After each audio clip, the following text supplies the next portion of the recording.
Bonjour à tous, bienvenue dans votre émission Portrait Business, notre émission dédiée aux chefs d'entreprise. Avec moi aujourd'hui sur le plateau de Cannes Les Reims Télé, Valérie Baccaloni, un dirigeant azuréen natif de Cannes-sur-Mer et fondateur de plusieurs sociétés dans bien des domaines, tout d'abord dans la climatisation, le traitement d'eau et plus récemment dans la crypto-monnaie. C'est ça. Donc bienvenue Valérie sur notre plateau. Merci pour l'invitation, Sarah. Merci à vous d'y avoir répondu. Valérie, je le disais donc, en 2005, vous fondez avec votre associé la société Climexpress. En 2014, vous créez l'entreprise Top Sales Accelerator. En 2015, la société Aqua Solutions. Et enfin, en 2022, voit le jour Digital Assets Invest. Pardon. Quel est votre parcours pour en être arrivé là, à créer plusieurs sociétés? Et surtout, il me semble que vous êtes issu de l'école hôtelière initialement. C'est ça. Donc voilà, premier début dans l'entrepreneuriat, c'est l'école hôtelière. J'ai envie de dire c'est la meilleure école pour ceux qui ont envie de commencer à travailler tôt, de voir du pays. Et puis voilà, directement d'attaquer, on va dire, la vente par le service et aussi la cuisine. Voilà, et puis aussi c'est important aussi quand on veut être entrepreneur d'avoir un certain niveau d'énergie, un engagement au travail, et là on va dire que les métiers du service, de l'hôtellerie-restauration, c'est un bon apprentissage. Oui, de présentation, d'élocution, de service client. C'est ça. Il y a beaucoup de personnes qui suivent l'école hôtelière ne finissent pas dans la restauration ou l'hôtellerie, mais beaucoup sont à leur compte et gèrent des entreprises. Et comment on est arrivé du coup à la création de Climexpress en 2005, passer de l'hôtellerie à Climexpress? Alors Climexpress, c'est vraiment purement une opportunité business, puisque à l'époque avec mon associé on avait identifié donc un potentiel dans les marchés des énergies renouvelables, puisque la clim c'est avant tout des pompes à chaleur RR, donc qui consomment un minimum d'énergie par rapport à un chauffage classique. Et il n'y avait que des artisans, essentiellement les installateurs c'était des artisans. Et donc du coup il y avait une place pour les PME, puisqu'après il y avait des gros groupes mais qui travaillaient plutôt sur les marchés des collectivités, donc ou des très très grosses installations. On s'est dit il y a de la place pour une PME, il y a de la place pour du service, donc on a offert un service 7 jours sur 7, 8h, 20h. Oui, c'est ce que j'allais vous dire, parce que quand même en 2005, vous êtes quand même un des précurseurs dans ce domaine-là, puisqu'en 2005, c'était pas non plus répandu dans tous les foyers. Alors aujourd'hui, effectivement, la climatisation... c'est presque indispensable. Voilà, ici, surtout maintenant. dans notre région, mais c'est vrai qu'en 2005, c'était pas non plus très courant. C'est ça. On a eu la chance d'être là au bon endroit au bon moment, puisqu'il y a eu les crédits d'impôt qui se sont mis en place. Et ensuite, après, on a suivi tout ce qui était les aides de l'État. Donc on a développé les pompes à chaleur RO, plancher chauffant. Aussi le solaire thermique et après le photovoltaïque. Voilà. Donc on a eu une croissance, on va dire, on a été obligé de se développer assez vite et d'apprendre assez vite, puisqu'on est parti de zéro, vous l'avez compris, puisque aucune expérience, ni mon associé moi-même, dans la climatisation.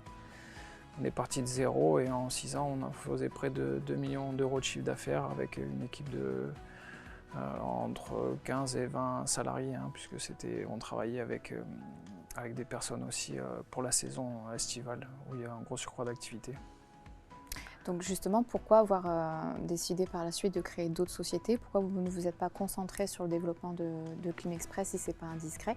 Parce qu'effectivement, on a beaucoup de chefs d'entreprise qui portent un projet et parce qu'ils répondent à une solution, enfin, ils ont la solution plutôt à un problème. Et vous avez également la catégorie de chefs d'entreprise qui sont animés peut-être par la création, par le fait de porter des projets et souhaitent développer plusieurs sociétés. Est-ce que c'est du coup votre cas? Pourquoi être passé Alors pourquoi changer climatisation Climexpress? Tout simplement, on l'a créé à deux, comme je vous l'ai dit, donc on était deux associés avec des profils différents. Chaque personne a son propre vécu, son propre ressenti par rapport au business. À un moment donné, avec mon associé, on avait des visions différentes sur le développement. Climexpress existe toujours, ils sont très présents dans le 06 et aussi sur Monaco, avec une offre de service qui s'est complétée. Moi, à l'époque, je voulais plutôt qu'on freine le développement, c'est-à-dire les nouveaux secteurs, l'ouverture de nouveaux secteurs et de nouvelles gammes, parce qu'il fallait je préférais qu'on renforce la qualité de service. Oui.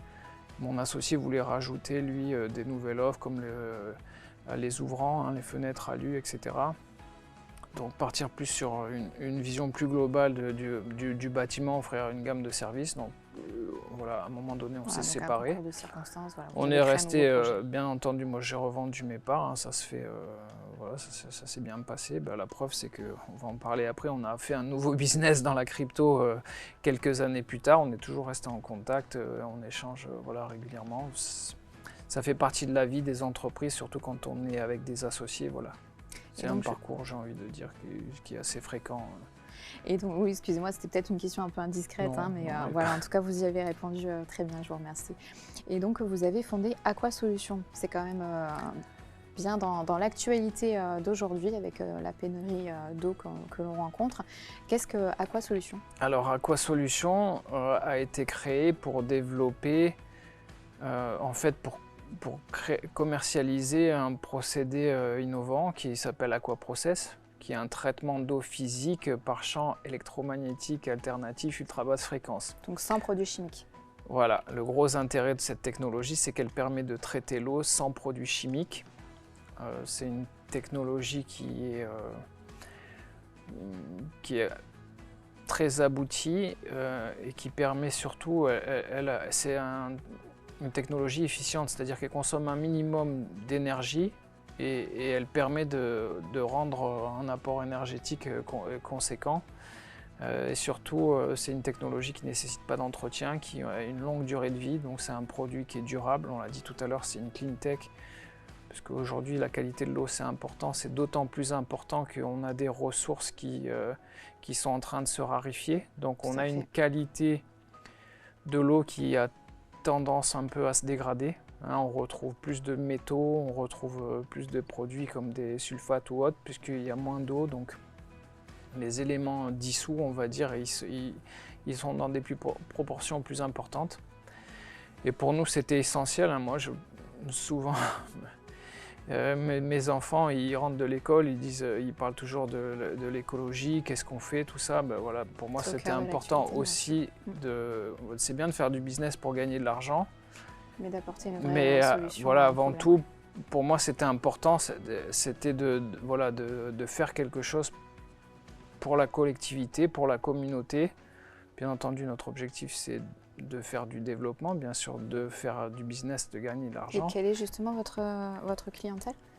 Alors, on travaille à Aqua Solutions, on a débuté essentiellement avec les collectivités locales, et notamment sur une problématique bien spécifique qui est la Legionella pneumophila, qui est une problématique de santé publique, puisqu'il y a encore des gens qui arrivent à décéder de ce type de maladie. Il y a une réglementation qui est existante et qui est surveillée par les ARS et qui est très précise et pointue.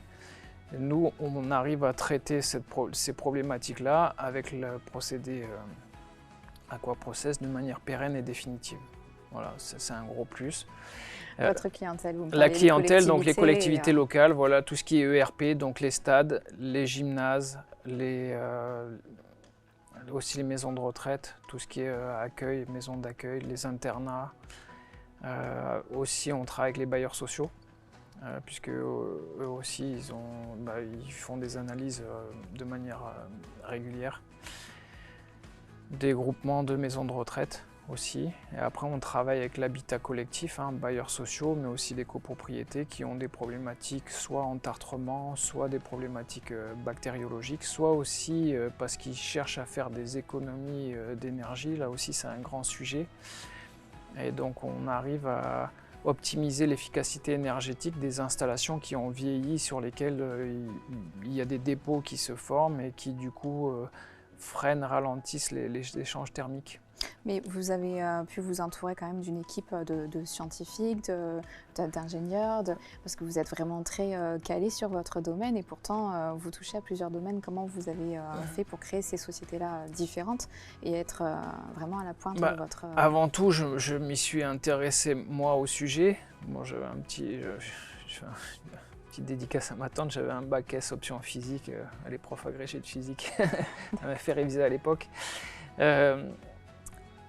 Voilà, après c'est surtout moi qui m'y suis intéressé au début, après bien sûr il faut renforcer l'équipe et les ressources humaines, donc on a un directeur technique qui est issu de de la maintenance qui était à l'Institut Arnaud de Zank, donc l'établissement référent pour les Alpes-Maritimes qui a travaillé là-bas plus de 35 ans au service maintenance. On fait de la recherche en laboratoire sur les applications du procédé Aquaprocess depuis 1 an et demi maintenant en partenariat avec l'Université de Toulon, l'association Recherche et Avenir qui nous a bien aidés. Et donc là, on a un aspirant doctorant qui attaque aussi le volet de recherche avec nous. Donc voilà, beaucoup de partenariats, puisque voilà, c'est des compétences qui ne sont pas forcément faciles à intégrer dans l'entreprise. Et il y a un niveau de connaissance et vraiment de spécificité à avoir, puisque vous l'avez compris, on travaille dans le domaine de l'eau, mais en plus on se spécialise dans le traitement d'eau, oui, sur plein de petits d'autres domaines spécifiques. Et là, on travaille beaucoup sur le traitement des réseaux d'eau potable. C'est un sujet, comme vous l'avez dit tout à l'heure, avec la sécheresse. Et surtout là, dans la région, on est confronté à une vraie pénurie d'eau. Et la volonté de la région, le président de la région, qui souhaite qu'on retraite, qu'on puisse utiliser les eaux usées. Donc il va falloir retraiter ces eaux pour qu'on puisse les utiliser pour l'arrosage, enfin des choses qui paraissent logiques, mais qui n'étaient pas faites jusqu'à présent. Donc voilà, cette techno permet d'offrir une vraie solution. Avez-vous justement un message à faire passer à ce sujet aux collectivités ou aux personnes qui nous regardent? Sur les collectivités, j'ai envie de dire, voilà, n'hésitez pas à être ouvert sur des nouvelles technos, même si parfois la recherche, on met parfois à avoir du temps à expliquer certains phénomènes. Nous, le procédé qu'on commercialise, il y a des systèmes installés depuis plus de 15 ans. Je parle sur le traitement d'eau potable. On a mis en place des systèmes sur des sites pilotes, par exemple la commune de Sospel, où on a des équipements depuis 2017. Donc avant de lancer une prospection et un démarchage, j'allais dire, soutenu, on a attendu 5 ans, d'avoir 5 ans de recul pour être certain que la techno était efficace, qu'il n'y avait pas d'effets secondaires. Voilà, donc je pense qu'il faut rester ouvert sur les nouvelles technologies.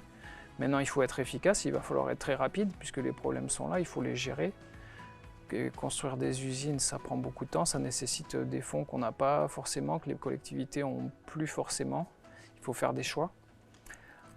Voilà, donc n'hésitez pas à nous contacter. Très bien, le message est passé en tout cas. Pour terminer très rapidement cette interview, parce que malheureusement on n'a pas assez de temps pour développer toutes vos activités, on va quand même faire un très court résumé de votre dernier bébé et pas des moindres, donc de Digital Asset Invest, donc en crypto-monnaie. Est-ce que vous pouvez nous dire très rapidement votre nouveau... Pourquoi Digital Asset Invest? Parce que nous on était donc plusieurs entrepreneurs, on s'est intéressé à la crypto, il y a beaucoup d'entrepreneurs qui sont à titre personnel d'abord, puisque c'est vrai que bon, voilà, la crypto c'est nouveau, ça va très vite, c'est 24 sur 24, c'est international, 365 jours par an. Mais me semble-t-il, vous avez une petite différence encore une fois dans l'innovation d'un certificat, c'est ça? C'est ça, en fait on a innové, donc la crypto comme je disais, en fait nous en tant qu'entrepreneurs, la crypto ça prend beaucoup de temps, on n'avait pas le temps de s'occuper de nos business, développer nos business, de faire la crypto. On s'est dit c'est un vrai problème et du coup en tant qu'entrepreneur on cherche des solutions aux problèmes. Surtout, oui. Et donc on s'est dit il faut absolument qu'on puisse apporter une solution aux gens comme nous qui veulent investir dans la crypto mais qu'on n'a pas le temps de le gérer eux-mêmes. Et de comprendre tous les... Oui. Exactement, de s'investir à 100% mais qui souhaitent quand même avoir un pied dedans. Et donc du coup on a créé le certificat, donc c'est un des premiers on va dire véhicules financiers qui permet aux investisseurs particuliers, ce qu'on appelle retail, puisque nous on a une autorisation retail au niveau Europe, qui peuvent investir sur un outil qui est managé par des analystes et des traders professionnels. Voilà, c'est managé activement, c'est-à-dire que vos fonds, en fait, on a une équipe on récupère vos fonds et on va acheter au bon moment, on va vendre au bon moment, donc c'est un management actif ce qu'on appelle. Et donc là c'est accessible à partir d'une unité, c'est-à-dire à partir de environ 1 000 €, voilà, à la création, alors que pour investir dans un fonds d'investissement, habituellement c'est 150 000 € la mise initiale. Donc là encore, l'objectif, c'était de rendre un service accessible au plus grand nombre. Donc vous avez sorti le certificat. Et donc il est sorti en effet en mai 2022, donc c'est un des tout premiers. certificat, un des tout premiers véhicules, on peut dire fonds d'investissement, même si c'est pas un fonds, ça s'appelle un certificat, mais c'est pareil. Vous animez d'ailleurs, il me semble, des conférences donc, sur Monaco, sur Cannes aussi occasionnellement. Donc comment peuvent vous contacter les personnes Oui, on a un site internet, après je pense qu'il y aura nos coordonnées à la suite de l'interview, voilà, site internet ou par email, WhatsApp. Très bien. Channel Telegram. Super. Bah, écoutez, je vous remercie beaucoup en tout cas d'avoir répondu à mon invitation et de nous avoir livré toutes ces informations. Donc j'invite toutes les personnes qui nous suivent à vous contacter, que ce soit du coup pour le traitement d'eau ou la crypto-monnaie. Merci en tout cas, Valérie, d'avoir répondu à cette interview. Merci à vous, Sarah, pour l'invitation. Je vous retrouve du coup la semaine prochaine pour une nouvelle interview d'un portrait business sur Cannes Les Reins Télé. Merci à vous.